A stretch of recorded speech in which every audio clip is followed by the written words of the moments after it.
Part 2. I'm so sorry about that. David called me in the mix. He's at work right now, and he's just kind of checking up on me. So I kind of cut the video off.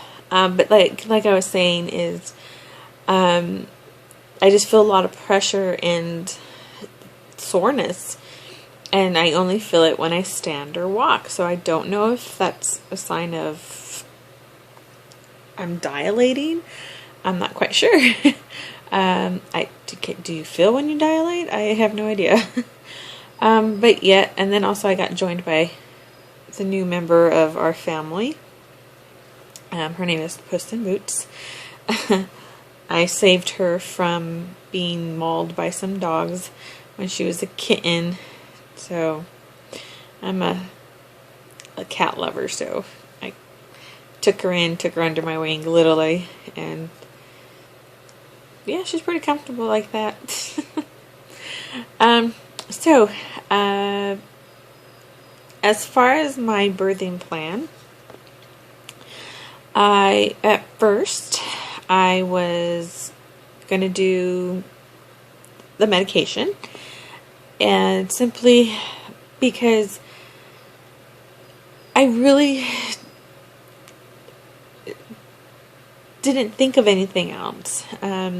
My family and my mom was telling me, why put yourself through the pain? We have something to take the pain away. Go for it. You don't need to prove yourself to anybody. And I'm like, yeah, you're right. Okay. So that's what I was gonna do until about a month ago. My best friend, who just recently had a baby about 3 months ago, and she had a doula, and she says she learned so much from her. And I'm kind of late in the game, so I didn't get a doula. And the hospital that I'm going to have the baby at doesn't offer a midwife. And like I said, I'm probably too late for them to go over everything, because they're usually with you from the beginning.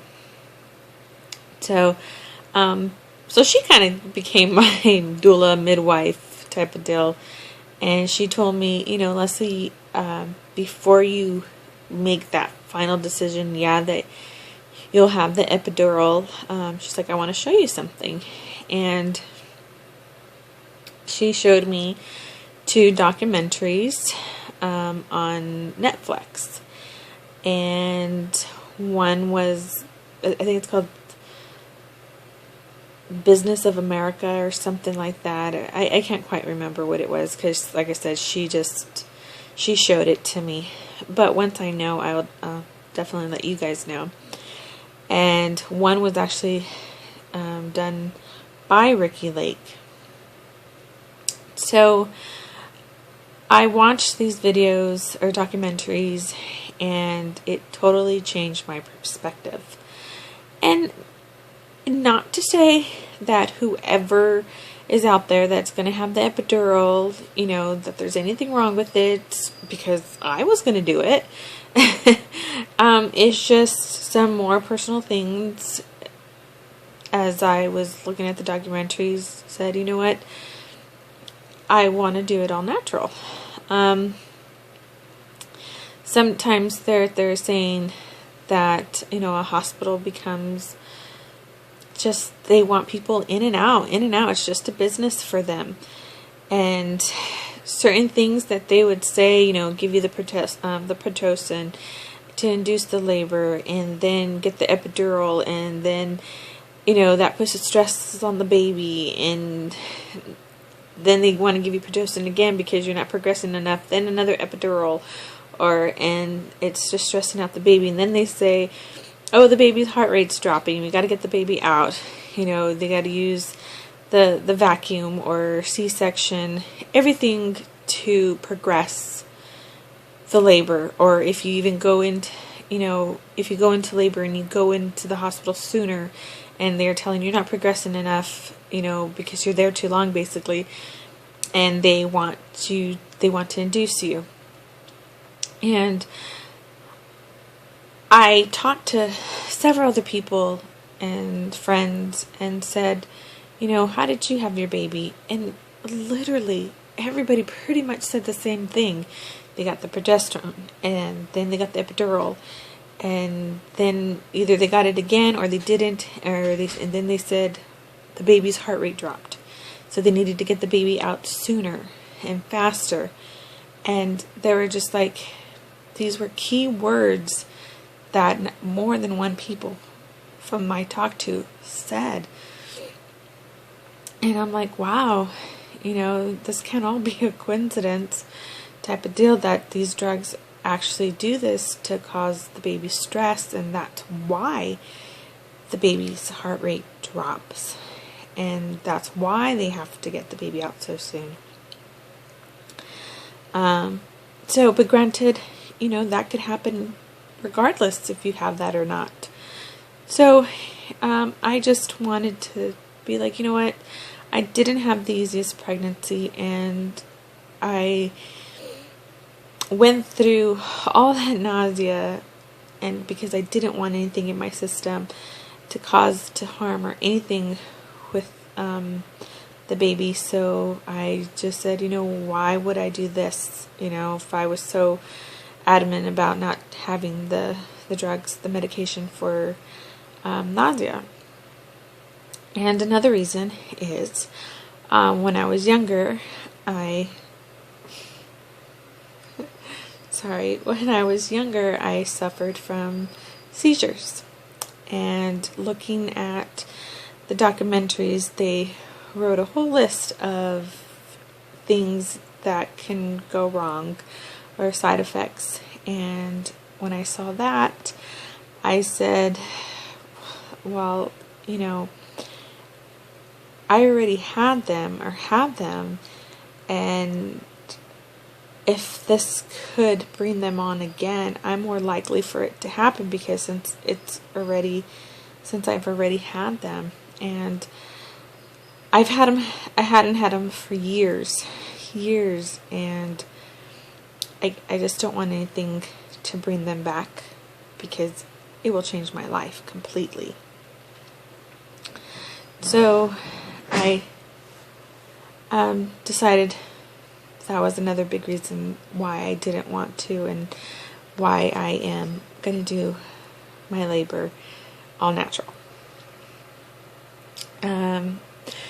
So the type of natural that I'm doing is something I actually came across on catching up on some of my other subscribers and other people who I'm subscribed to, and one of them was Beauty Bump, and she was planning or is planning to do hypnobirthing.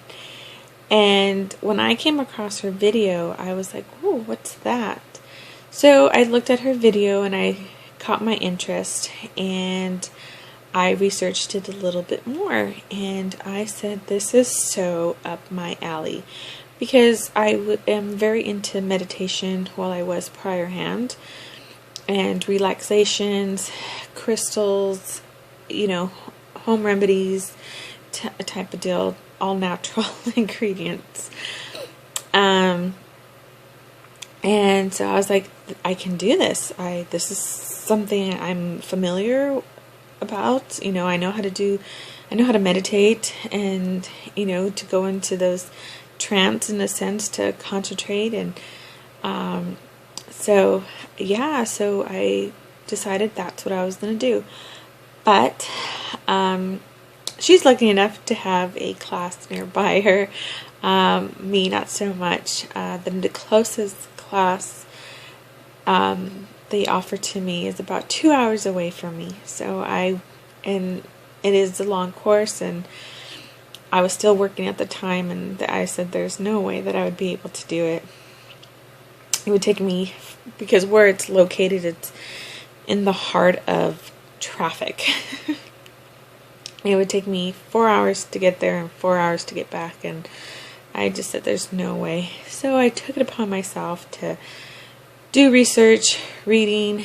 There is a book out there called Hypnobirthing, and and it's actually the same book that she had. And I, just getting the music and everything, and just learning how to breathe and concentrating on that, and concentrating on the music, and being in this mindset. So that's what I'm going to do. I am due November 23rd. I am 36 weeks and 6 days. I'll be 37 weeks tomorrow.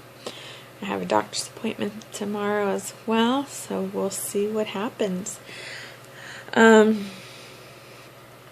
Yeah, so I'm pretty excited. It just boggles my mind that he's hours or days or weeks away. And I'm just so excited because I want to meet him. I want to see him. I want to hold him already, and I hope I come sooner than November 23rd, because granted, there is so much going on after the November 10th that I don't even know where I would fit in having him. But I want to meet him already, and I want to see him, and if I could do anything to induce my labor naturally, I would, because everybody knows you come to a point that you're so excited that you want to hold your child, and I'm right there. But whenever he comes, he'll come, and whenever he's good and ready, all cooked. So yeah, so I will be able to do more video vlogs, and keep you guys a little bit more updated, and go from there. And again, I'm sorry that I've been gone, but I'm back, and we'll go from there and just take it one day at a time. Alright, so it was good being on here again. It feels nice to be able to talk to you girls again. So have a great night or day, and till my next video. Bye.